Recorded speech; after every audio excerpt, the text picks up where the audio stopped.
Hey guys, I am here doing a binomial and a trinomial multiplication problem. So we are going to set this up. So if you're familiar with some of them, you can do this a few different ways. I'm going to actually be using the box method, area model, geometric model, whatever you'd like to call it. So when I am doing this, I set up a rectangle and you're finding the area of something. So length times width, you think about a rectangle. And so we're going to set this up so that you have the x and the plus 2 going down the side. Now, you don't have to have it that way. You can have it the other way around if you'd like. I just prefer to take whatever the first thing given to me is, I usually just put it down the side. You could put it on the top here and then go down the side with the second one, totally up to you.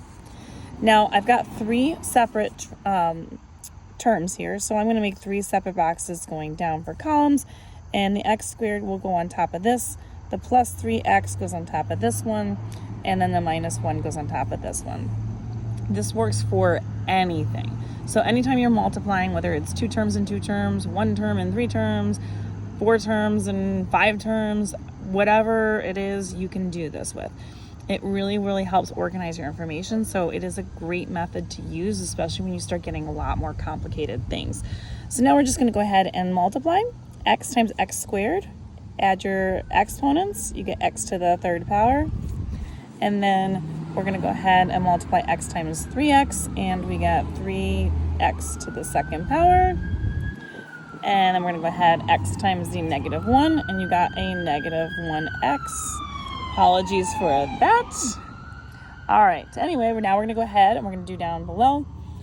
2 times the x squared gives me 2x squared. 2 times the 3x is going to give me a positive 6x. And then our last one, 2 times the negative 1, is a negative 2. And then we're going to look at the diagonals. Excuse me. Usually, the diagonals will help with like terms and combining. So you can see right here, the x squareds are combinable right here.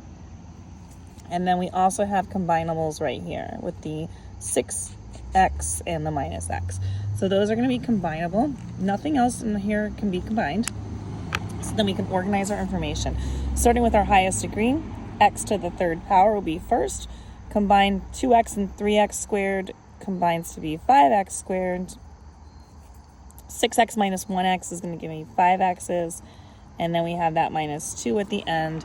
And that is as far as I can go. If you'd like more questions like this, you can find them on my YouTube channel. You want algebra? Check them out under the distributive properties section.